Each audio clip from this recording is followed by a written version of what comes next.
राम कृष्ण हरी जय जय राम कृष्ण हरी, राम कृष्ण हरी जय जय राम कृष्ण हरी। मारुती महाराजांच्या काळामध्ये सुद्धा तुम्हा सर्व भावी भक्तांनी त्यांना दिलेलं प्रेम एवढं की मारुती महाराज इथं आले की इथून लवकर जावं असं वाटत नव्हतं त्यांना।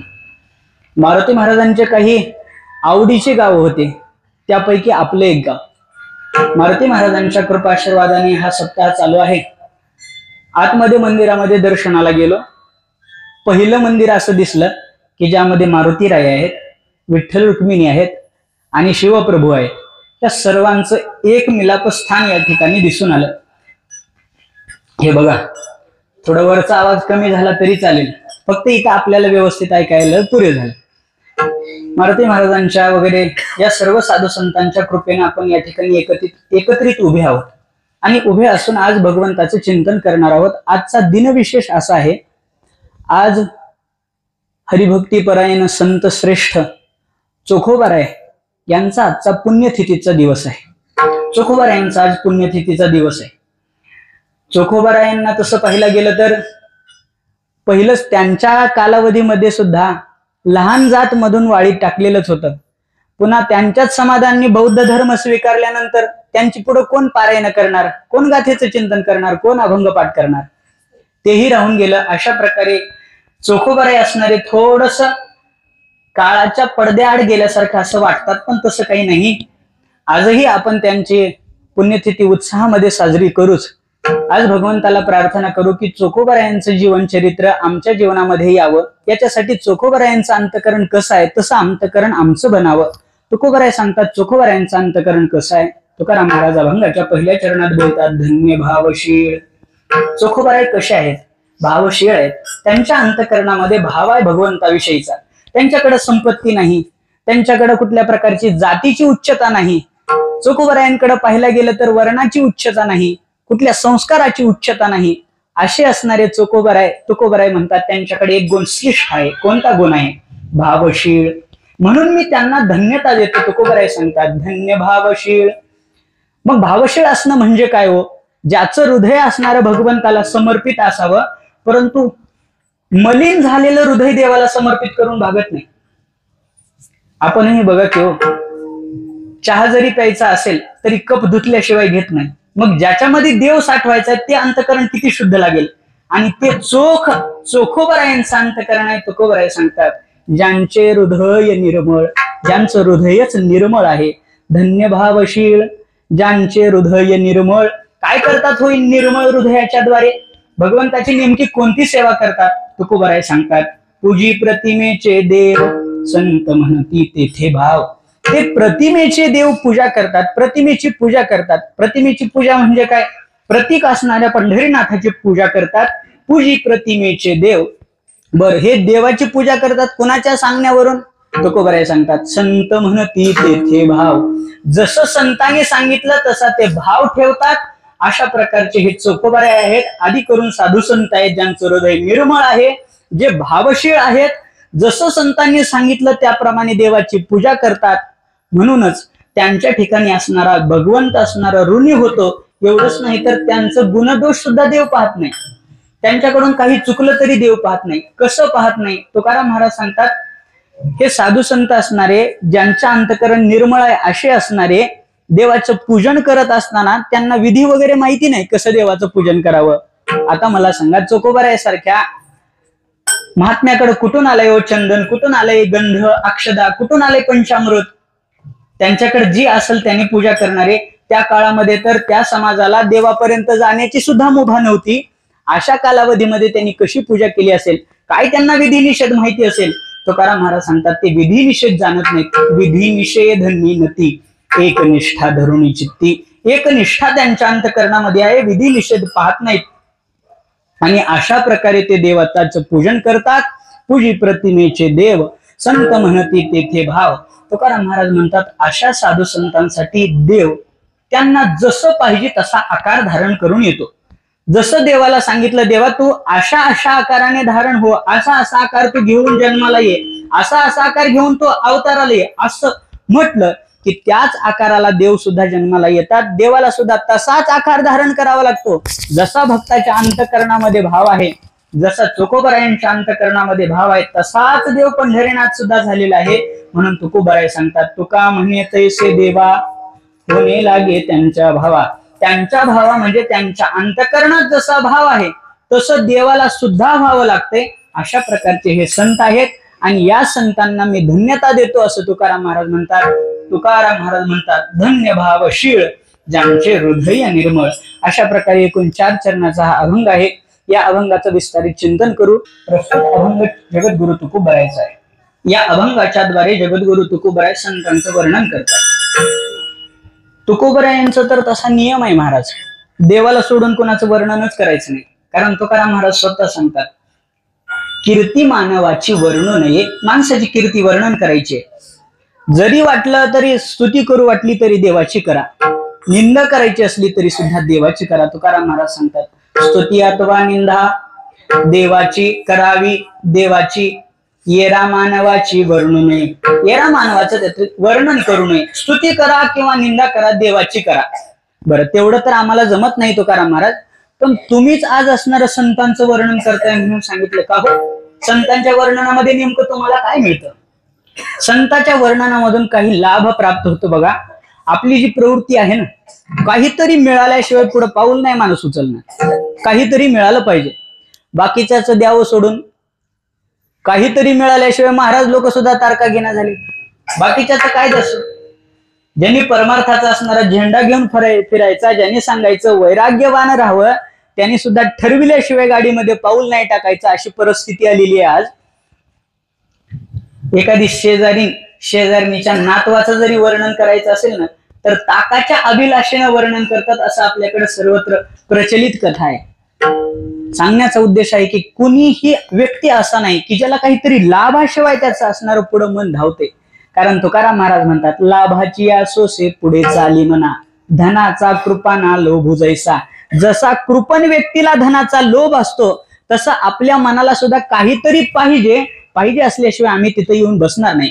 आपण सर्वजण घरदार सोडून इथे येऊन कीर्तन ऐकण्यासाठी बसलो. का बसलो? घरी काही करमत नव्हतं का? घरी काही आपल्या सिरियल नव्हत्या का? महिला मंडळी तर सिरियल सोडून आल्या हो. ज्या सिरियलवर एवढं प्रेम आहे त्या सिरियल मधलं कुणी मेलं तर घरी स्वयंपाक करीत नाहीत बाया. असं एवढं जिच्यावर प्रेम आहे त्याला सोडून आपण इथं का आलो? त्याचं कारण आहे, इथं आल्यानंतर आंतरिक समाधान प्राप्त होतं. इथं आल्यानंतर भगवत सेवा घडते आणि सर्वसामान्य म्हणजे इथं आल्यानंतर पुण्य लागतं बाबा, हा भोळा भाव असतो. म्हणून आपण इथे येतो. सांगण्याचा उद्देश असा माझा, कीर्तनामध्ये येऊन बसायचं असलं तरी आपण विचार करून येतो. तुकाराम महाराज म्हणतात, मग आता आम्ही तुम्हाला वर्णन करून सांगणार, पण तुकाराम महाराज त्या वर्णनातून आम्हाला काय प्राप्त होणार आहे? संतांचं वर्णन करता म्हणून तुम्ही सांगता, पण त्याच्यातून आम्हाला काय फायदा होणार आहे? याचे ज्ञानोबा एकूण 4 फायदे सांगतात संत वर्णनाचे.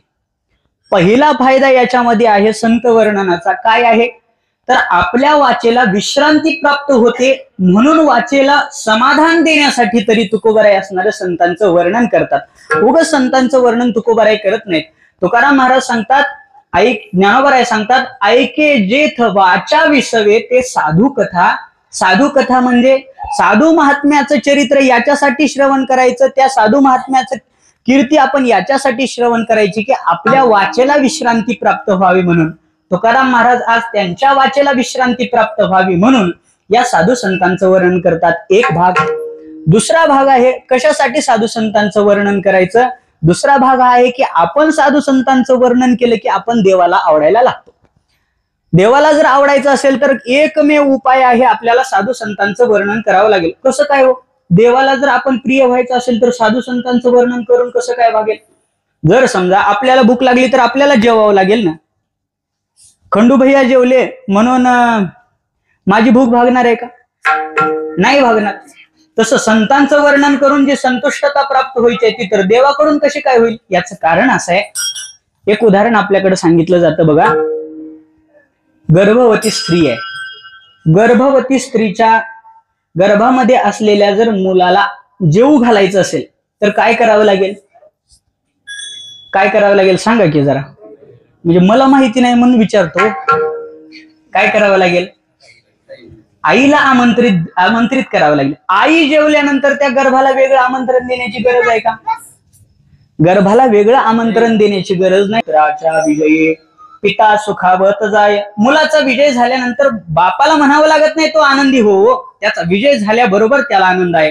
तसं साधू संतांचं वर्णन केलं, देवाला म्हणावं लागत नाही देवा तो आनंदी हो, देवाला आपोआप सुख होतं. याच्यासाठी तुकोबाराय बोलतायत. तुकाराम महाराज म्हणतात, तैसे पूजिता वैष्णव सुखे संतोष तो देव. त्याप्रमाणे देवाला सुख जर प्राप्त करायचं असेल, देवाला सुखी करायचं असेल तर संतांचं असणारं पूजन करा. तसं संतांचं आपण वर्णन केलं की देव आपल्यावर प्रसन्न होतो, आपण देवाच्या आवडीचे होतो. याच्यासाठी ज्ञानोबाराय बोलतात. ज्ञानोबाराय म्हणतात, तेही प्राणा परवते आवडती मज निरुते, जे भक्त चरित्राचे प्रशंसिती. जे भक्ताचं चरित्र प्रशंसा करतात ना, त्याचं मला आनंद वाटतो, त्याचं मला सुख वाटतं, असं देव बोलतात. दुसरं कारण आहे संतांचं वर्णन करण्याचं, आपण देवाच्या आवडीचे होतो. तिसरं आहे संतांचं वर्णन करण्याचं कारण, आपण संतांच्या योग्यतेचं होण्यासाठी आपल्याला हरपलेली आपली जी वस्तू आहे ती मिळाली पाहिजे, आत्मवस्तू. तुकोबाराय ज्ञानोबाराय सांगतात, आपली हरपलेली वस्तू आपल्याला प्राप्त व्हायची असेल तरी संतांचं वर्णन करा. ज्ञानोबाराय म्हणतात, हरपले आपण पे पावे, ते संता ते पाहता गिवसावे, म्हणून वानावे ऐकावे तेच सदा.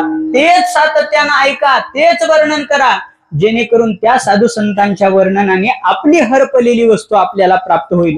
म्हणून साधू संतांचं वर्णन करा.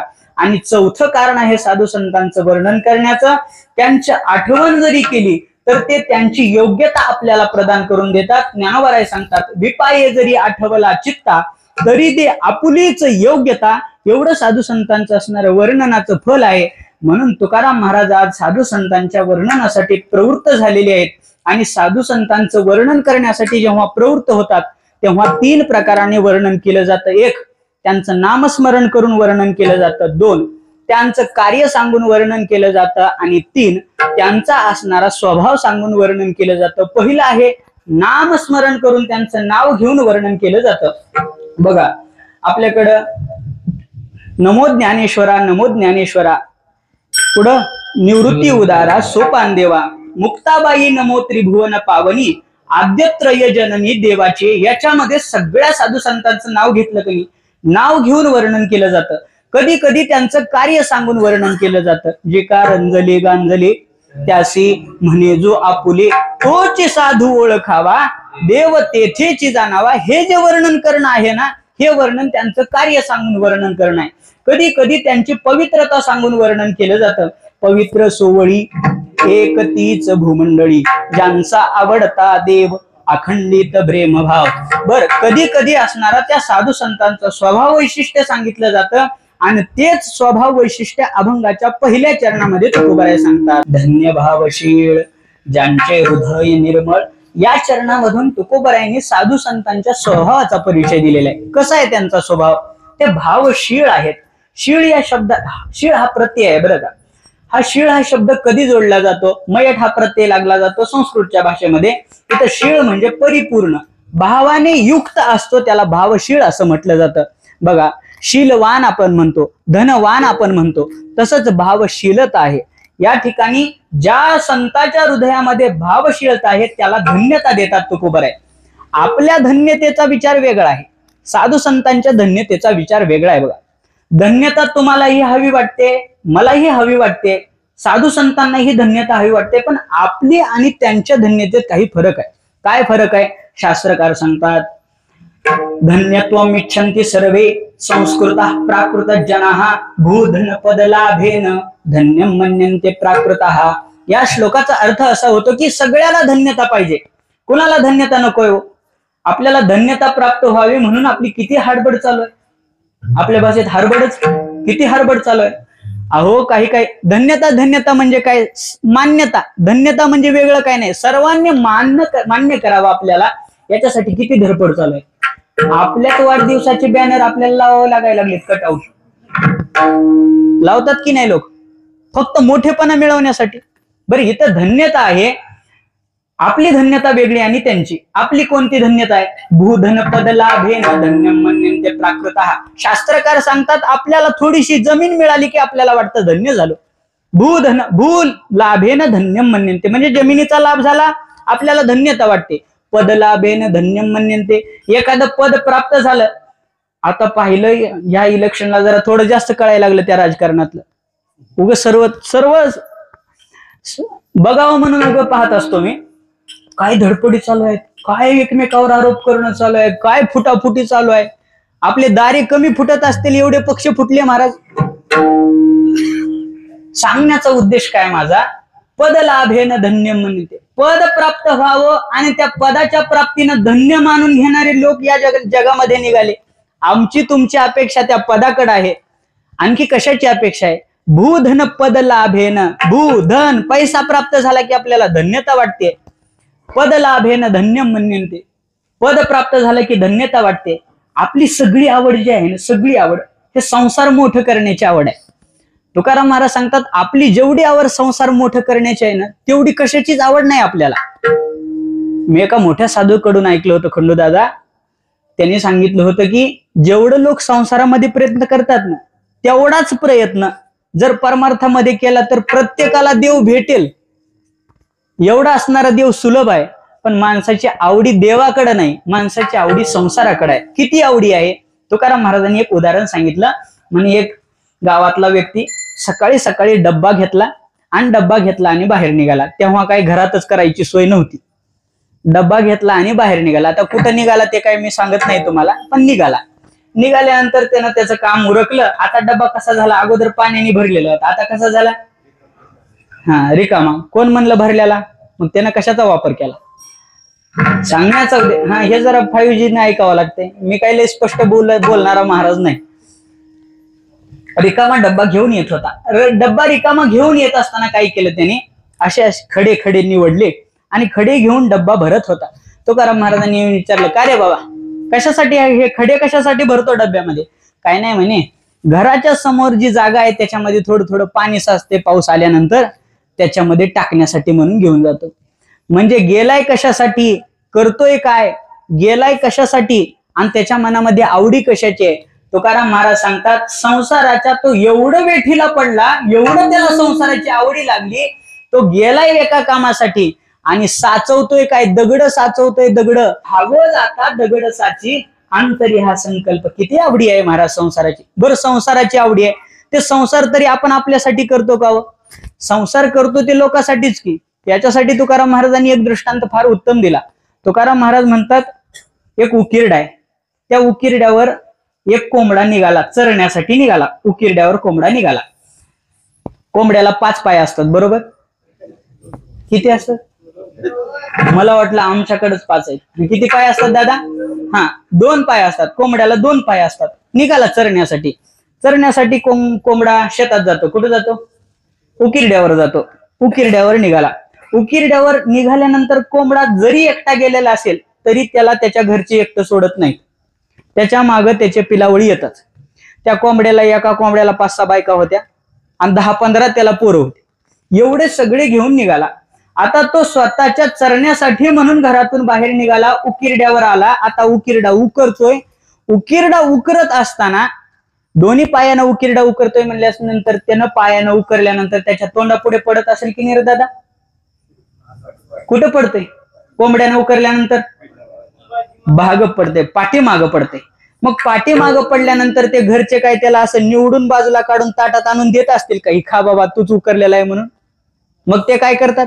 ते स्वतः खातात. उकरणार कोण? हा. आणि खाणार कोण? मागचं. ही कोणत्या कोंबड्यात चाललंय? म्हणजे ही बी लक्षात ठेवा नेमकं कोणत्या कोंबड्यात चाललंय ती. बरं, मग ते उकरतो. अहो, तो कोंबडा असणारा फाटकी बनेल घालतो. तो कोंबडा असणारा कधी अंगाचं साबण अंगाला नाही, कपड्याचं साबण अंगाला लावून भागवून घेतो. पण त्यानं उकरलेलं सगळं त्याची पिलावळ खातात. तुकाराम महाराज म्हणतात एवढं सुद्धा माणसाला कळत नाही. ज्याने उकरलं त्यांनी खाण्याचा तर अधिकार बाळगावा. तुकाराम महाराज म्हणतात तुका म्हणली झाली कोंबड्याची परी, पुढे चौकरी लाभ नेणे. बरं, आपल्याला लाभ तरी काय पाहिजे आहे दुसरा? भूधन पद लाभेन धन्य म्हणते. थोडीशी जमीन मिळाली की आपल्याला धन्यता वाटते. थोडासा पैसा आला की धन्यता वाटते. एका व्यक्तीकडं 2-3 ट्रॅक्टर होते आणि त्याला सहज म्हणलं मी आमच्या संस्थेमध्ये तुमचा मुलगा घाला, त्याला संस्कार लागतील. तो काय म्हणला माहिती का? माझ्या मुलाने ह्या 4-5 ट्रॅक्टरचं भंगार जरी एकूण खाल्लं तरी सुद्धा त्याला कमी पडणार नाही. आणि आज तीच पाळी आली महाराज. आज त्याला तीच पाळी आली, भंगारच इकायचं कामाला आलंय. सांगण्याचा उद्देश माझा असा की आपल्याला धन्यता ज्याच्यामध्ये वाटते ती धन्यता कायमस्वरूपी पुरणारी नाही, किंवा त्या धन्यतेच्या द्वारे देव भेटेल असं नाही. तुकाराम महाराज सांगतात, कितीही पैसा कमवा, कितीही धनदौलत कमवा, कितीही ऐश्वर्य संपन्न व्हा, परंतु समाधान जर पाहिजे असेल, सुख जर पाहिजे असेल, शाश्वत सुख जर पाहिजे असेल, त्याच्यासाठी देवच आपला करून घ्यावा लागतो. आपुला तो एक देव करून घ्यावा, तेने विन जीवा सुख. त्याच्याशिवाय जीवाला सुख लाभणार नाही, म्हणून आपला देव करा. मग आपला जर देव करायचा असेल तर ह्या धनदौलतीनं देव मिळतो का? तुकाराम महाराज म्हणले, वृत्ती भूमी राज्य द्रव्य संपादिती जाना त्या निश्चिंती देव नाही. त्यांना देव मिळणारच नाही. मग देव मिळतो कुणाला? तुकाराम महाराज ज्ञानोबा सांगतात, ज्याला देव पाहिजे त्याच्यासाठी एक उपाय आहे. काय? काही नाही म्हणे, दुसरं तिसरं काही करायचं नाही, अंतःकरणामध्ये भाव धारण करायचा आणि देवाला शरण जायचं. कारण भावाशिवाय देव मिळत नाही. ज्ञानोबा सांगतात, भावे बिन देव न कळे निसंदेह. जर भाव नसेल तर देव कळणारही नाही. देवाला जर कळून घ्यायचं असेल तर अंतःकरणामध्ये भाव लागतो, एक गोष्ट. आणि देव जर आपल्या हस्तगत व्हायचा असेल तरी सुद्धा भावच लागतो. भावाशिवाय देव हस्तगतही होत नाही. ज्ञानोबा बोलतायत, भाव बळे आकळे येर विना कळे, करतळी आवळे तैसा हरी. करतळी आवळे तैसा हरी. करतळावरला जसा आवळा आपल्याला स्पष्ट पकडता येतो, विना सायास पकडता येतो, तसं देव जर हस्तगत करायचं असेल तर काय करावं लागेल? भाव बळे आकळे. भावाच्या बळानं देवाला आकळता येतं, अन्यथा देव आकळला जात नाही. महाराज ठीक आहे, भावाच्या बळानं आकळला जातो म्हणून भाव पाहिजे. भाव या शब्दाचा अर्थ तरी काय होतो? भाव या शब्दाचा अर्थ होतो अत्यंत विश्वास. देवावर असलेला अत्यंत विश्वासच देवाला आपलंस करून घेतो. म्हणून ज्याच्याकडे हा भाव आहे त्याच्यासाठी तुकोबराय सांगतात, धन्य भावशीळ. ते कसे आहेत? धन्य भावशीळ. बर, ते भावशीळ आहेत म्हणून कळालं, परंतु त्या भावशीळाच्या अंतःकरणामध्ये कुठल्याही प्रकारचा विकार नसावा लागतो. म्हणून तुकोबराय दुसरं पदाची योजना करतात. तुकाराम महाराज म्हणतात, ज्यांचे हृदय निर्मळ, ज्यांच्यात फक्त देवावर विश्वास असून भागत नाही, मग हृदयही निर्मळ लागतं. जर निर्मळ हृदय नसेल तर भाव अंतःकरणात असून उपयोग होणार नाही. तुकाराम महाराज सांगतात, हृदय निर्मळ करून केलेलं भजनच देवाला प्राप्त करून घेतं. तुकाराम महाराज म्हणतात, भावाने तर देव गावाच लागतो, भावाच्या द्वारे देवाचं गायन कराच करा, परंतु अंतःकरण निर्मळ करून ते गायन करा, ते अंतःकरण निर्मळ करून करा. तुकोबराय सांगतात, भावे गावे गीत, पुढं शुद्ध करून या चित्त. शुद्ध करून या चित्त याच्यामध्येच तुकोबरायांना सांगायचं की अंतःकरण निर्मळ असलं पाहिजे. कसं होतं? परिणाम जर दिसायचा असेल तर सर्व अटी मान्य कराव्या, बरोबर आहे. आता आपल्याकडे कितीतरी मुलं MPSC UPSC ची परीक्षा देत असतील, त्यापैकी कोणी पोलीस भरतीला जात असेल, त्या पोलीस भरतीसाठी मला ऐकलेलं सांगतो मी, मला तेवढं काही माहिती नाही, ऐकलेलं सांगतो की त्या मित्राने असं सांगितलं मला की उडी टाकण्यासाठी एक खड्डा केलेला जातो आणि त्या खड्ड्यामध्ये पाणी टाकलेलं जातं. मला काही त्याची लांबी वगैरे माहिती नाही, परंतु समजा एक 5-10 फुटाचा खड्डा असेल, त्या खड्ड्यामध्ये पाणी टाकलं जातं. जर पास व्हायचं असेल, जर 10 फुटाचा खड्डा असेल, जर पास व्हायचं असेल तर 10 फूट 1 इंच तरी पुढे उडी पडली पाहिजे ना, 1 इंच तरी पुढे पडली पाहिजे. आणि 10 फुटाला जर 1 इंच कमी उडी पडली तर काय होईल? पास होईल का? नाही होणार, फेल होणार आहे. तसं परमार्थ ही तसंच आहे महाराज. परमार्थ ही काट्यावरलीच लढत आहे. फक्त आपला देवावर विश्वास असून भागत नाही, मग त्याच्यासाठी अंतःकरण ही शुद्ध लागतं, ही त्याचा नियम आहे. जर अंतःकरण शुद्ध नसेल तर देव अंतःकरणामध्ये कसा काय येऊन राहील? मलिन झालेल्या अंतःकरणामध्ये देव येत नाही. म्हणूनच देवाला प्रार्थना करावी लागते, देवाला सांगावं लागतं, देवा माझं अंतःकरण धुवून द्या, पाहे प्रसादाची वाट आणि द्यावे धुवूनिया ताट. हे ताट म्हणजे घरून आणलेलं ताट नाही, मग कोणतं ताट आहे? अंतःकरण रूपी ताट आहे. हे अंतःकरण रूपी ताट जर स्वच्छ असेल तर आणि तरच देव त्याच्यामध्ये निवास करतो, अन्यथा करणार नाही. देवाला निवास करण्याची जागा फक्त एक आहे, ते म्हणजे आपलं चित्त आणि ते म्हणजे आपलं अंतःकरण. तेच अंतःकरण निर्मळ असावं. ही ज्याचं अंतःकरण निर्मळ आहे त्याला तुकोबराय सांगतात, धन्य भावशीळ. ज्याचे हृदय निर्मळ, त्यांचं अंतःकरण असणारं निर्मळ आहे। निर्मळ हृदयामध्येच देव येऊन राहत असतो, अन्यथा देव येऊन राहत नाही। बरं, बाकीच्याच द्यावं सोडून निर्मळ हृदय असावं असं का वाटतं? त्याचं कारण आहे, सामान्यपणे देवासारखा पवित्र जर बसवायचा असेल हृदयामध्ये तर हृदयातली घाण निघाली पाहिजे की नाही? तुकाराम महाराजांनी सांगितलं, माझ्या हृदयामध्ये विठ्ठल येऊन राहिला, पण कधी? तुका म्हणे देह भरीला विठ्ठले, पण कधी? बोलतात, तुका म्हणे देह भरीला विठ्ठले, काम क्रोधे केले घर रिते। काम क्रोधानं घर रिकाम केलं तेव्हा देव येऊन बसला। जोपर्यंत काम क्रोध अंतःकरणात आहे तोपर्यंत देव येऊन बसणार नाही। साधा सोपा नियम आहे बघा, एक प्रक्रिया सांगितली जाते चित्त निर्मळ करायची। चित्त असणार तर देवाला आतमध्ये बसवायचंय, आतमधले विकार बाहेर काढायचे। असं चित्त हे असं नाही की ज्याला आपण हाताने धरून विसरू शकतो, असं चित्त आहे का? मन असं आहे का? नाही। एक युक्ती सांगितली जाते, समजा इथे एक टेबल आहे, त्या टेबलवर एक पाण्याने भरलेला ग्लास आहे, परंतु ते पाणी स्वच्छ नाही, पिण्याचे योग्य नाही। ते पाणी गढूळ आहे, त्याच्यामध्ये किडे मुंगे आहेत, त्याच्यामध्ये जीवजंतू आहेत, वाईट पाणी आहे, ते आपण पिऊ शकत नाही। आपल्याला त्या ग्लासला हातही लावायचा नाही, ते पूर्ण भरलेला ग्लास कमीही होऊ द्यायचा नाही, पण त्या ग्लासातलं पाणी जर निर्मळ करायचं असेल तर काय करावं लागेल त्याच्यासाठी? तुरटी जर फिरवली तरी ते पाणी पिण्याच्या लायकीच होणार नाही का? कारण मळ असणारा खालच्या बुडाला जाऊन बसेल, आणि बुडाला जाऊन बसलेलं तरी आपण पाणी कशी काय पिऊ? पिता येणार नाही ते पाणी। मग काय करावे लागेल? उपाय तुरटीचं तर झालं, गाळावं लागेल म्हणल्यानंतर गिलासला धरावं लागेल, ग्लासलाही धरायचं नाही। कोणी म्हणेल की मोटर लावून पाणी बाहेर काढावं, ग्लास रिकामाही होऊ द्यायचा नाही, ग्लासला रिकामाही होऊ द्यायचं नाही, हातही लावायचा नाही, तुरटी फिरून गाळा आतमध्ये राहील, ते पिण्याच्या योग्य होणार नाही। पिण्याच्या योग्य तर करायचंय, त्याला एक उपाय आहे, काय? तो ग्लास असणारा जिथही आहे त्या ग्लासच्या वरून शुद्ध पाण्याची धार अखंडित त्याच्यामध्ये सोडायची। अखंडित पाण्याच्या धारेमुळे आतमध्ये असणारं जे गढूळ पाणी आहे ते उकळीनं बाहेर येईल। थोडा कालावधी लागेल त्याला, परंतु जेवढं आपण शुद्ध पाणी त्याच्यामध्ये टाकू तेवढं अशुद्ध पाणी बाहेर निघून जाईल। तसंच आहे हृदयाचंही, हृदयाला हाताला धरून धुता येत नाही, मग काय करावं लागेल? चांगला विचार आणि देवाचं नामस्मरण सातत्याने या अंतःकरणात घालावं लागेल। मग या अंतःकरणामध्ये गेलेलं ते नामस्मरण, अंतःकरणामध्ये ते गेलेले संतांचे विचार, हे शुद्ध विचार आणि शुद्ध नामस्मरण अंतःकरणात गेलं की तुकाराम महाराज म्हणतात त्याप्रमाणे काम क्रोधे केले घर रिते।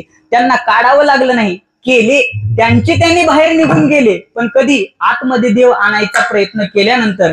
तुकाराम महाराज सुद्धा म्हणतात मीही पवित्र होईन याच युक्तीने। तुकाराम महाराज सांगतात, पवित्र होईन चरित्र उच्चारे, रूपाच्या आधारे गोजरिया, रूपाच्या आधारे गोजरिया पवित्र होईन। पवित्र होईन म्हणजे काय होईन? तर निर्मळ अंतःकरण करेन, त्या निर्मळ अंतःकरणामध्ये देव येऊन राहील। याच्यासाठी अंतःकरण निर्मळ लागतं। ज्याचं अंतःकरण निर्मळ आहे आणि ज्याच्या अंतःकरणामध्ये देवाविषयीचा अत्यंत विश्वास म्हणजे श्रद्धा म्हणजेच भाव आहे, त्याला तुकाराम महाराज म्हणतात धन्य भावशील ज्याचे हृदय निर्मळ।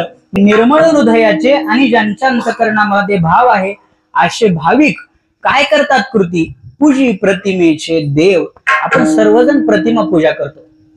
महाराष्ट्रामध्ये असंही क्वचित लोक भेटतील की जे की प्रतिमेची पूजा नाहीत करणार, परंतु सर्वांना आपल्याला प्रतिमा पूजा आहे। आपण पंढरीनाथाचे भक्त आहोत। वारकरी संप्रदायामध्ये पूजेला अग्रस्थान आहे, पूजा ही केलीच पाहिजे। अर्चन ही आपल्याकडे भक्ती म्हणून सांगितली। पूजी प्रतिमेचे देव, पर देवांची पूजा करतो। कोणत्या देवाची पूजा करतात?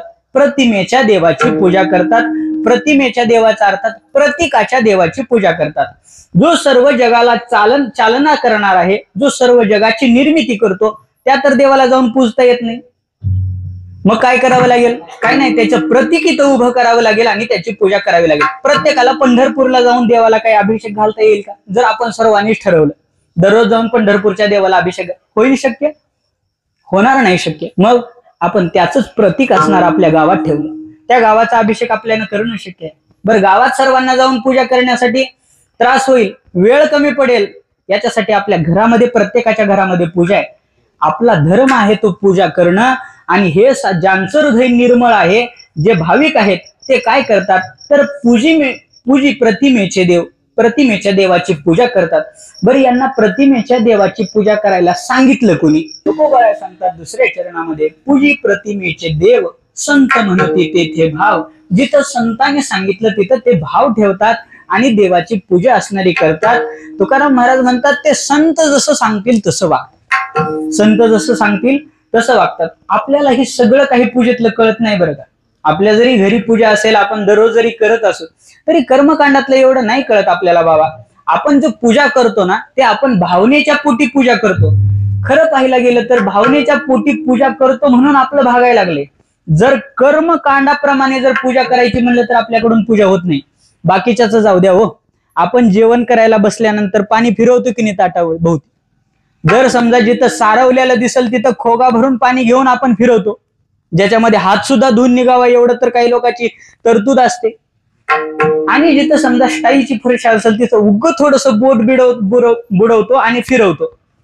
तो एक चांगलाच भाव आहे की बाबा एखाद्याच्या घरी जास्त पाण्याने घाण होऊ नये म्हणून. पण ऐका, आपण जे ताटाभोवती पाणी फिरवतो ना, ते कर्मकांडाच्या दृष्टीने जर पाहिलं तर किती ताटाभोवती पाणी फिरवावं याचा पण नियम आहे. एकनाथ महाराज म्हणतात, कर्मी आचमन करावे तरी मास मात्र जळ घ्यावे, न्यून अधिकत्वासवे सुरापान ते समान. म्हणजे काय, कर्मामध्ये जर आचमन करायचं असेल तर मास मात्र जळ घ्यावे. मास या शब्दाचा अर्थ होतो उडीद. जेवढ्या पाण्यामध्ये उडीद भिजेल एवढंच पाणी हातामध्ये घ्यायचं आणि तेवढ्याच पाण्याने आचमन करायचं. आणि जर जास्त किंवा कमी झालं तर दारू पिल्यासारखं त्याचं पाप लागते असं म्हणून सांगितलं. सांगा, हे करावं का नाही करावं? मग जर आपल्याकडे जेवायला बसल्यानंतर ताटाभोवती पाणी फिरवणं हे जर कर्माच्या दृष्टीने होत नसेल, शास्त्राच्या दृष्टीने होत नसेल, तर देवाची पूर्ण पूजा आपल्याकडून कशी काय शास्त्र दृष्टीने घडेल? तरी सुद्धा पूजा करतात साधू. का करतात?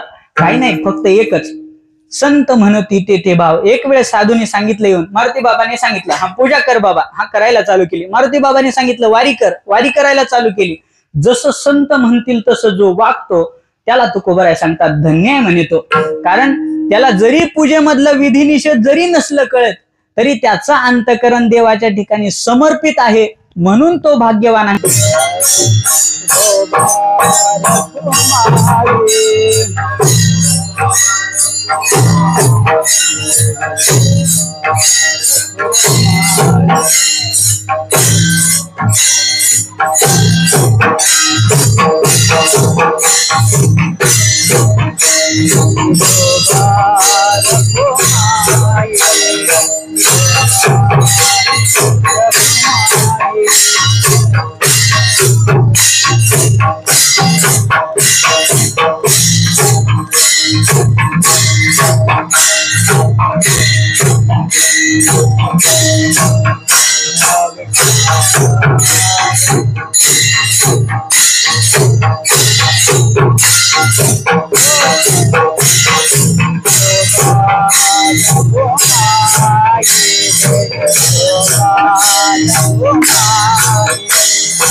धन्य भावशीळ ज्यांचे हृदय निर्मळ पूजी प्रतिमेचे देव संत म्हणती तिथे भाव विधी निषेध निनती एकनिष्ठा धरून चित्ती जगद्गुरु तुकोबाई अभंगाच्या 3ऱ्या चरणामध्ये बोलतात. त्यांना विधी कळत नाही आणि निषेध कळत नाही.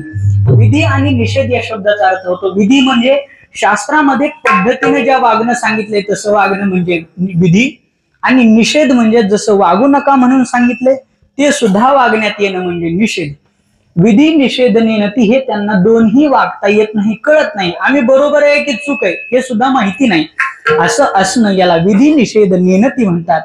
परंतु त्यांचं सगळं बरं चाललंय. का चाललंय बरं? जरी ते नियमात राहत नाहीत तरी बरं का चाललंय?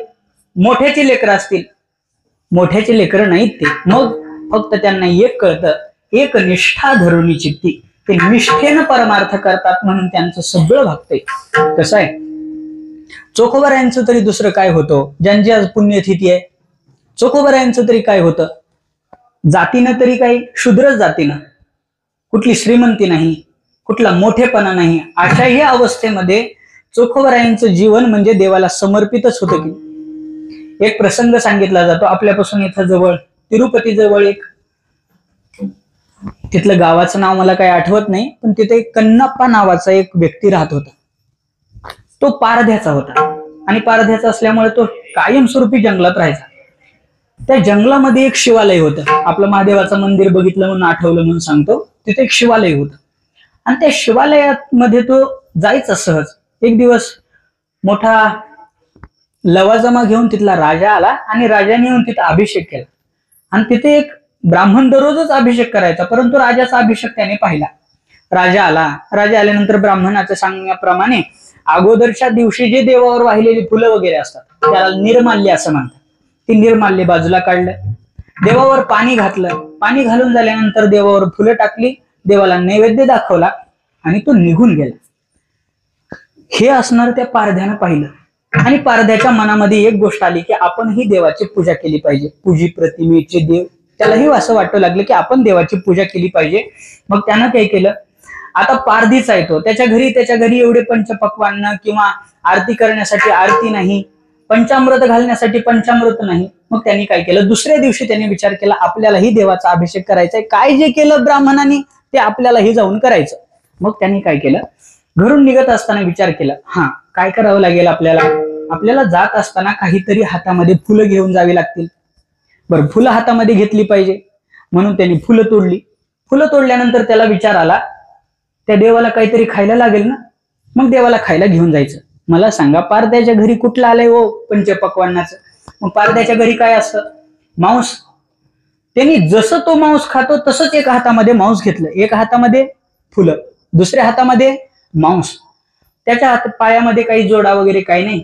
तसाच तो निघाला. निघाल्यानंतर त्याच्या लक्षात आलं पहिलं राजानं आल्याबरोबर ते निर्माल्य काढलं, म्हणजे वर काय ठेवलेले फुलं होते ते काढले आणि अभिषेक घातला होता. एका हातामध्ये तर मांस आहे, दुसऱ्या हातामध्ये फुलं आहेत. अभिषेकासाठी पाणी घ्यावं तरी कशात? गेला नदीच्या किनाऱ्याला गुडघे टेकून खाली वाकला आणि तोंडामध्ये चूळ भरून पाणी घेतलं. चूळ भरून पाणी घेतलं. दोन्ही हातामध्ये, एका हातामध्ये फुलं आहेत, दुसऱ्या हातामध्ये मांस आहे. तो निघाला असताना पायामध्ये सुद्धा त्याच्या चामडीचा वगैरे काय असताना, परंतु जो काही असणार चप्पल म्हणा आपल्या भाषेमध्ये जोडा होता तसाच निघाला घेऊन. आणि तसाच घेऊन निघाल्यानंतर देवाच्या मंदिरामध्ये गेला आणि देवाच्या मंदिरामध्ये गेल्यानंतर पाहू लागला त्या पिंडीवर जर असणारं भरपूर सारे फुलं वगैरे आहेत. आता हाताने फुलं वगैरे सारायची, पण त्याच्या हातामध्ये एका हातामध्ये फुलं आहेत, दुसऱ्या हातामध्ये मांस आहे, तोंडामध्ये तर पाणी आहे. आता कसं त्याच्यावरले फुलं सारावे याच्यासाठी शास्त्रकार सांगतात. मग त्यांनी केलं काय, मार्गावर्तित हरी मार्गावर्तित पादुका पशुपते रंगस्य कुर्चायते गंडू शांबू निषेचनम पुरविपोर दिव्याभिषेकायते किंचित भक्षित शेष कवलम नव्योपहारायते मांस नव्योपहारायते भक्ती किम न करोति अहोवनचरो भक्ती वतंसायते. याच्यासाठी या श्लोकामध्ये असं सांगितलंय, मार्गावर्तित पादुका पशुपते रंगस्य कुर्चायते. कुर्चायते या शब्दाचा अर्थ होतो झाडून काढलं त्याने. कशाने झाडून काढलं, मार्गावर्तित पादुका. मार्गावर्तित म्हणजे पायाने, ज्या पायाने चालत आला होता, ज्याने मार्गक्रमण केलं होतं त्याच पायाने मार्गावर्तित पादुका पशुपतेर. पशुपती म्हणजे महादेवाला पशुपती म्हणतात. पशुपते रंगस्य कुर्चायते. पशुपती ही पशुपतीच्या अंगावर त्याने कुर्चायते म्हणजे झाडून काढले. कशाने, पायातल्या असणाऱ्या बुटाने, पायातल्या असणाऱ्या जोड्याने झाडून काढलं. मग आता अभिषेक घालायचा आहे. कसा अभिषेक घालावा, गंडू शांबू निषेचनम पुरदीप्योर दिव्याभिषेकायते. अभिषेक करायचा आहे त्याला, म्हणून काय केलं, गंडू शांबू निषेचनम पुरदीप्योर. गंडू शांबू म्हणजे अंबू. गंडूश या शब्दाचा अर्थ होतो चूळ भरलेलं पाणी म्हणजे गंडू शांबू. याच्याद्वारे त्यांनी त्याच्यावर फवारा म्हणून तोंडाने फवारा मारला. त्या पशुपतीला ज्याने आजपर्यंत गंगा ज्यांच्या मस्तकावर वाहते, एवढी निर्मळ गंगा जगाचा पापताप फेडीत जाते, अशा असणाऱ्या पशुपतीच्या अंगावर त्याने चुळेनं असणारा त्याचा अभिषेक घातला. हातामध्ये असलेले फुलं ठेवले. आता मांस असणारं ठेवायचंय, परंतु त्यांनी विचार केला, या देवाला जर असंच मांस ठेवलं तर चांगलं झालंय की नाही हे मला कसं काय कळेल. म्हणून त्यांनी असलेल्या त्या मांसाच्या तुकड्याचा एक घास खाल्ला. चांगलं लागतंय का पाहिलं, आणि तो मांसाचा तुकडा त्या महादेवाच्या पिंडीवर ठेवला प्रसाद म्हणून. शास्त्रकार वर्णन करतात, किंचित भक्षित शेष कवलम. मांस असणार ते शेष कवलम नव्योपहारायते. उपहार म्हणून देवाला दिलं. मला सांगा त्यांनी कुठल्या प्रकारची विधी पाहिली, कुठल्या प्रकारचा त्यांनी निषेध पाहिला. असं जरी केलं असलं तरी देव त्याच्यावर प्रसन्न झाले. म्हणजे देव आपला भाव पाहत असतात. देवाला आपल्या कृतीशी काहीही घेणं देणं नसतं. म्हणून चोखोबरायासारखा महात्मा जरी जातीनं असणारा नीच वर्णीय असेल सर्व लोकांच्या दृष्टीने, परंतु देवाच्या दृष्टीने ते नीच नव्हते. म्हणून देवाने त्यांना जवळ घेतलं. त्यांच्या कंठातला हार ना चोखोबरायाच्या गळ्यामध्ये घातला. हा पुढं झाला असेल की चोखोबरायांनी चोरी केली असा चोखोबरायांवर आळा आला असेल, परंतु देवाने हार उपहार म्हणून द्यावा एवढा असणारा भक्ताचा अंतकरण देव पाहत असतो. भक्ताची जात देव पाहत नाही, भक्ताचा मोठेपणा पाहत नाही. काय काय देव पाहत नाही याचं वर्णन करत असताना भागवतामध्ये श्लोक आलेला आहे. भागवतामध्ये असे प्रश्न विचारलेले आहेत. काही काय प्रश्न विचारलेले आहेत. पहिला प्रश्न असा विचारलेला आहे, व्याधस्य आचरणम ध्रुवस्य च वयो विद्या गजेंद्रस्य का जातिर्विदुरस्य यादव पतेरुग्रस्य किम पौरुषम कुब्जाया किम नाम रूपमधिकम किम तत्सुदाम्नो धनम भक्त्या तुष्यति केवलम न च गुणैर भक्ती प्रियो माधव. याचा अर्थ असा होतो की व्याधस्य आचरण, त्या व्याधाचं, त्या व्याध या शब्दाचा अर्थ पारध्याचं काय आचरण होतं. देवाने पाहिलं का पारध्याचं आचरण? नाही पाहिलं, तरी त्याला देव प्रसन्न झाला. व्याधस्य आचरण ध्रुवस्य वयो. ध्रुवाचं वय होतं काय, ध्रुवाचं असणारं 4 वर्षाचं वय, त्याला सुद्धा देव प्राप्त झाला. म्हणजे देव वय सुद्धा पाहत नाही प्राप्त होण्यासाठी. व्याधस्य आचरणम ध्रुवस्य वयो विद्या गजेंद्रस्य का. गजेंद्र म्हणजे हत्ती. त्या हत्तीनं कुठली विद्या प्राप्त करून घेतली होती का, तरी सुद्धा देव त्याला प्राप्त झाला. म्हटल्याबरोबर हत्ती पशी देव आला. फुल टाकलं वर आणि त्या फुलाला घेण्यासाठी देव हत्ती जवळ आला. क्षण मात्रात आला. हेळा मात्रे आपण त्याला म्हणतो. क्षण मात्र म्हणजे हेळा मात्रामध्ये आला. बरं, देव येत असताना त्यांनी काय त्या गजेंद्राची विद्या पाहिली का. विद्या गजेंद्रस्य का जातिर्विदुरस्य. विदुर देवाची जाती पाहिली का. दासी पुत्र कन्या विदुराच्या भक्षी दैत्या घरी रक्षी प्रल्हादासी. दासीच्या पुत्राच्या कन्या देवाने ग्रहण केल्या म्हणजे देवाने त्या विदुराची जात सुद्धा पाहिले नाही. का जातिर्विदुरस्य यादवपते रुग्रस्य किम पौरुषम. रुग्रसेनाचं कुठं पौरुष होतं का, त्याला जेलमध्ये टाकलेलं होतं, तरी देव त्याला प्राप्त झाला. यादवपते रुग्रस्य किम पौरुषम कुब्जा या किम नाम रूप अधिकम. कुब्जा नावाची स्त्री होती. रामायणामध्ये आलेला, रामायणामध्ये नाही, कृष्ण अवतारामध्ये कुरूप असणारी कुब्जा, कुब्जा या किम नाम रूपमधिकम, तिचं नाव कुब्जा होतं आणि रूप तिचं रूपही तसंच होतं. 8 ठिकाणी वाकडी असणारी तरी देव तिला प्राप्त झाला. कुब्जा या किम नाम रूपमधिकम किम तत् सुदाम्नो धनम. सुदामा देवाजवळ धन होतं का? नव्हतं. आपण सकाळी सकाळी म्हणतोच की सुदामा ब्राह्मण दुःखे दरिद्रे पिढीला, मुष्टी पोहे घेऊन या भेटी लागी गेला गा, शुद्ध भाव देखून या गाव सोन्याचा दिला गा. काय पाहिलं देवाने? फक्त भाव पाहिला. म्हणून शास्त्रकार सांगतात त्या किम तत् सुदाम्नो धनम भक्त्या तुष्यती केवलम नचगुणय भक्ती प्रियो माधव. देव असणारा फक्त भक्तीला संतुष्ट होतो. देव आपला असणारा कुठलेही गुण दोष पाहत नाही, म्हणून तो देव आहे. आणि अशा देवाकडे जात असताना साधू संत सुद्धा विधी निषेध नेनती एक निष्ठा धरुणी चित्ती, निष्ठावंत भाव भक्ताचा स्वधर्म निर्धार हे वर्म चुकू नये. अशा अर्थाने सर्व साधू संत त्याच्याकडे जातात आणि त्याच्याकडे गेल्यानंतर त्याला जशी आपण आळवणूक करू तशा प्रकारे देव आकार धारण करतो. निर्गुण आकार झाला गुणवंत घाली दंडवत पूजोनिया. म्हणजे जसा ज्या भक्ताचा भाव असेल तसा देव होत असतो. शास्त्रकारामध्ये एक श्लोक सांगितला. शास्त्रकार म्हणतात देव कुठे आहे? देव कुठे आहे? तर देव कुठे हे सांगत असताना त्यांनी सांगितलं की न काष्टे विद्यते देवो न पाषाणे न मृण्मये भावोही विद्यते देवो तस्मात भावोही कारण न काष्टे विद्यते देवो. म्हणजे देव काय लाकडात राहत नाही, लाकडात राहत नाही देव. न काष्टे विद्यते न पाषाणे, पाषाणाच्या मूर्तीमध्ये सुद्धा देव राहत नाही. मग राहतो कुठं? लोखंडाच्या मूर्तीमध्ये, तिथंही राहत नाही. सोन्याच्या मूर्तीमध्ये, तिथंही राहत नाही. मग देव राहतो तरी कुठं? जिथं भावाची मूर्ती उभी केली जाते तिथं देव राहतो. तो कारण शास्त्रकार सांगतात भावो ही विद्यते देवो. भावामध्ये देव राहतो. म्हणून प्रल्हादाने सांगितलं माझा देव खांब्यात आहे. लात मारल्याबरोबर खांबावरी लात मारिली दुर्जने, दुर्जनाने लात मारली, तिथं असणारा देव प्रगट झाला. म्हणजे देव कुठं राहतो? जिथं आपला भाव असतो तिथं देव राहतो. इथं मूर्तीमध्ये भाव जर असेल तर इथं देव उभा आहे. आपला जिथं भाव आहे तिथं देव आहे. तुकाराम महाराज म्हणतात एवढंच नाही, जसा भक्ताचा भाव असेल तसा देव आकाराला येतो. अभंगाचं शेवटचं चरण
तुकोबराय अभंगाच्या शेवटच्या चरणात बोलतात तुका म्हणे तैसे देवा होणे लागे त्यांच्या भावा.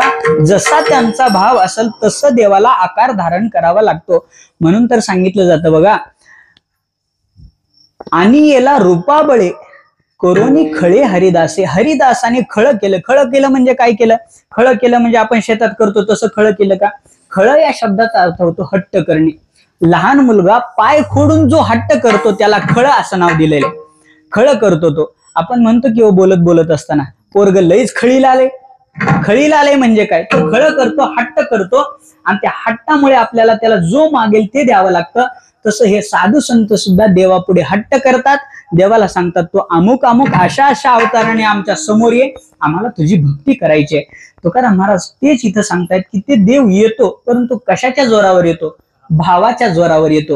तुका म्हणे तैसे देवा होणे लागे त्यांच्या भावा, त्यांच्या भावासाठी देवाला तशा रूपामध्ये आकाराला यावं लागतं.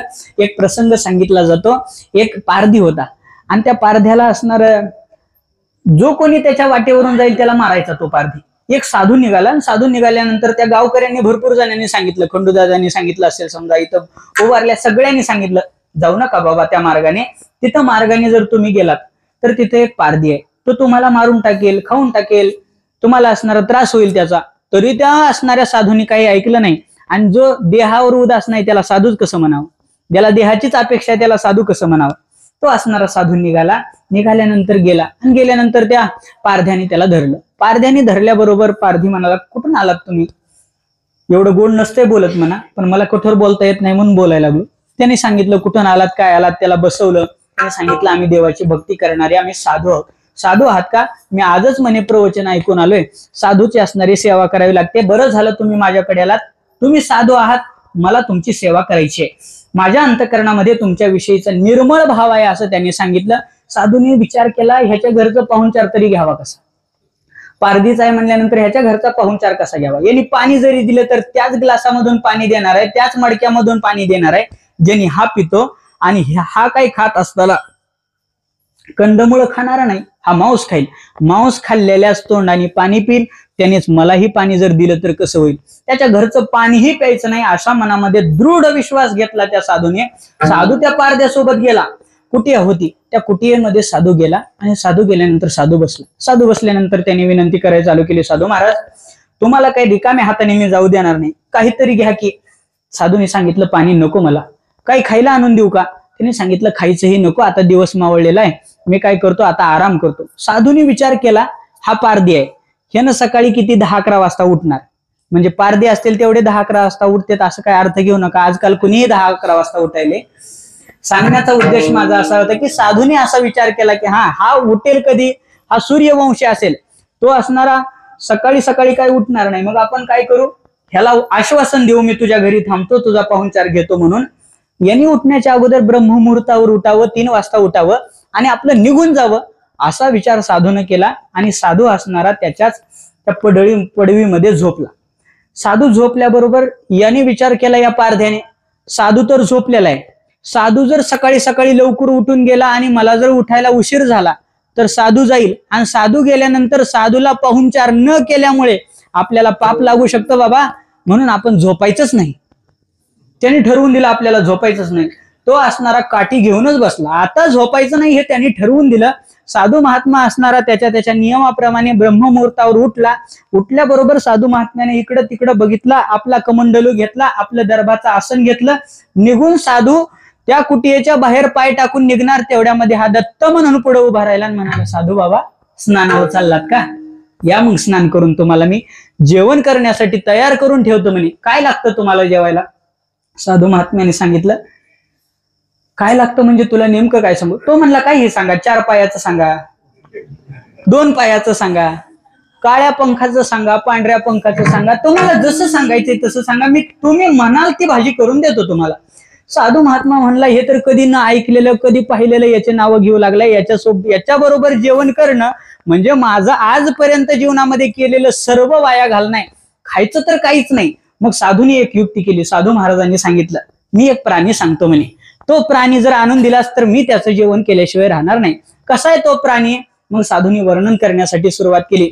म्हणे ऐक म्हणे, त्याला 2 पाय आहेत, त्याला 2 हात आहेत, एका हातामध्ये बासुरी आहे, दोन्ही पाय असणारे देहुडाच्या चरण करून उभा आहे. एवढंच नाही तर त्याच्या डोक्यावर कुरळे केस आहेत, त्याच्या डोक्यावर एक मोरपीस आहे, त्या मोरपिसाचा असणारा मुकुट केलेला आहे, त्याच्यात मोरपीस लावलेला आहे, गळ्यामध्ये वैजयंतीची माळा आहे, गळ्यामध्ये तुळशीची माळा आहे, कपाळावर असणारा गोपीचंदन उटी तुळशीच्या माळा हार मिरवती गळारे अशा प्रकारची त्याची अवस्था आहे. त्याच्या कपाळावर काळा गंध आहे, अतिप्रिय आवडे तुळशी बुक्का, त्याच्यातली ती तुळशीचा बुक्का त्याच्या कपाळावर आहे. एवढंच नाही तर त्याच्या कानामध्ये मकराकार कुंडल आहेत. असा असणारा तो प्राणी आहे, ज्याच्या उजव्या असणाऱ्या छातीवर वत्स लांछन आहे, ज्याच्या नाभीमधून कमळ निर्माण झालेलं आहे. त्या कमळामध्ये जयाची नाभी कमळी जन्म चतुरानना, त्याच्या नाभी कमळामध्ये जन्म असणारा चतुराननाचा आहे. एवढंच नाही तर त्याच्या कमरेला पिवळा पितांबर लावलेला आहे. आणि तो असणारा जर प्राणी आणून दिलास तर मी त्याचं जेवण करेन, आणि जर त्या प्राण्याचं मला जेवायला दिला नाहीस तर मी निघून चाललो. साधू महात्म्याला त्यांनी वचन दिलं, साधू महात्मा तुम्ही याच प्राण्याची शपथ खा, आणि तुम्ही अशी शपथ खा की मी जोपर्यंत तो प्राणी घेऊन येत नाही तोपर्यंत माझ्या कुटियाच्या बाहेर जायचं नाही. टाकलं की गुतवून साधूला. साधू मध्ये बसला आणि हा बाबा निघून गेला. आता मला सांगा, योगीभीर ध्यान गम्यम, योग्यांना सुद्धा ध्यानामध्ये न येणारा हा परमात्मा त्याला सापडेल का? 3 दिवसापर्यंत हाही उपाशी, याच्या पायाला काही दम नाही, दिवसभर फिरतोय, इकडं बघ तिकडं बघ, झाडांना वृक्षांना विचारतोय का रे बाबांनो तुम्ही असा प्राणी बघितला का?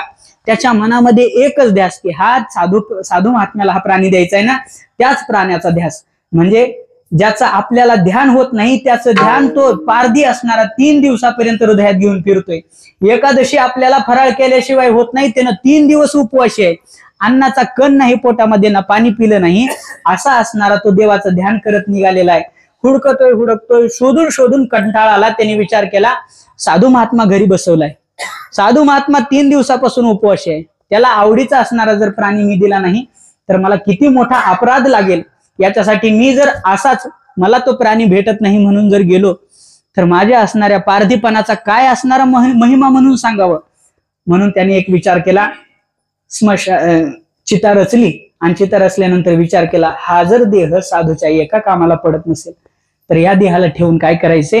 त्यांनी चिता पेटवली. महाराज आता चितेमध्ये जाऊन उडी घेणार, तेवढ्यामध्ये उडी घेण्यासाठी पुढे निघाला आणि त्याच्या खांद्यावर हात पडला. कुठं जातोस म्हणे. कुठं जातोस म्हटल्यानंतर कोण आहेस रे बाबा म्हणून मागं फिरला. बघतो तर काय, ज्याच्या मुकुटावर मोरपिसार आहे, ज्याचं सौंदर्याचं वर्णन करताना मदनाचा पुतळा म्हणून केलेलं आहे, ज्याचं वर्णन करत असताना असं सांगितलं, राजस सुकुमार मदनाचा पुतळा रवी शशिकळा लोपलिया, कस्तुरी मळवट चंदनाची उटी, रुळे माळकंठी वैजयंती, कासे सोनसळा पांगरे पाटोळा, घननिळा सावळा बाई आनो. अशा प्रकारे असणारा तो परमात्मा त्याच्या समोर उभा राहिला. त्याने त्या परमात्म्याकडे बघितलं, म्हणला, मूर्खा 3 दिवस झालं तुला शोधतोय, आता हाताला लागलास का रे म्हणलं. पहिल्यांदा दिसल्याबरोबर आपण असतो तर पाया पडलो असतो महाराज. पहिल्यांदा त्यानं त्याचा हात देवाचा पिंगाळान बदकन खाली पाडल्याबरोबर वरून त्याच्या जवळ असणारी जाळी अंगावर टाकली आणि म्हणला, तुझ्यासाठी 3 दिवस झालं तो साधू उपाशी आहे, तुझ्यासाठी 3 दिवस झालं मी वनवन या वनामध्ये भटकतोय. मूर्खा म्हणला. खांद्यावर टाकलं. खांद्यावर टाकत असताना पाय आणि हात आपल्या हातामध्ये घेतले, खांद्यावर टाकलं, आणि खांद्यावर टाकल्यानंतर उगं चलतंय का? उगं चलना. थोडं पुढे गेलं, 10-15 मिनिटं झाले की एक बुक्की मारायचं. तुझ्यामुळं इतकं 3 दिवस झालं साधू उपाशी. थोडं पुढे की पुन्हा एक बुक्की मारायचं. कृष्ण परमात्म्याने कधी मल्लयुद्धामध्ये सुद्धा एवढ्या बुक्क्या खाल्ल्या नाही, तेवढ्या त्या पारध्याच्या बुक्क्या खाव्या लागल्या. पारध्याच्या बुक्क्या खाव्या लागल्या. कुटियात आला.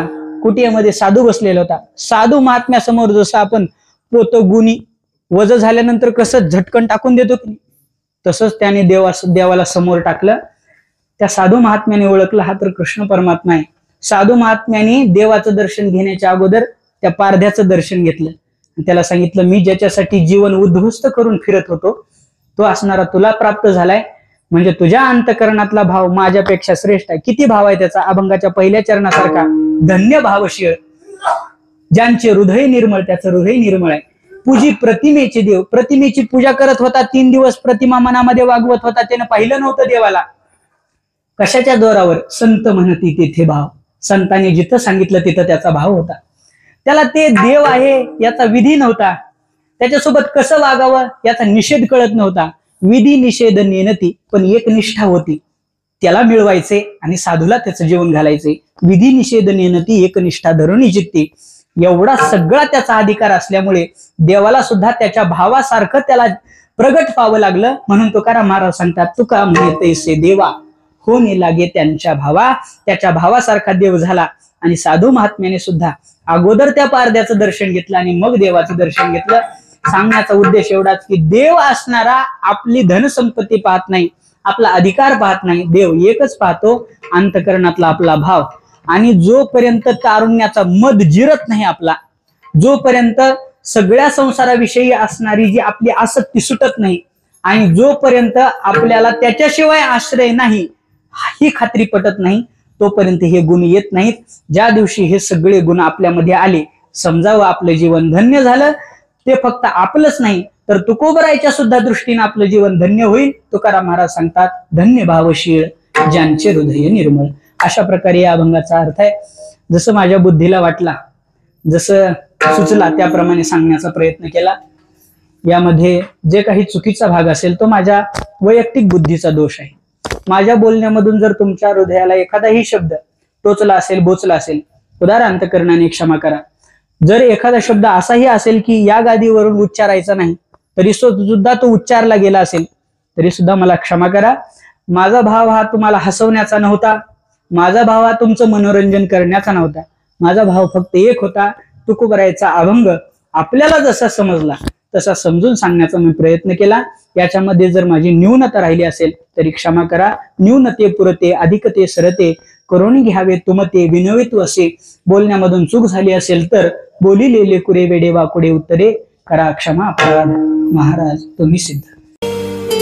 आरबी पाटील क्रिएशन आमच्या YouTube चॅनलशी जोडण्यासाठी आता चॅनलला सबस्क्राइब करा.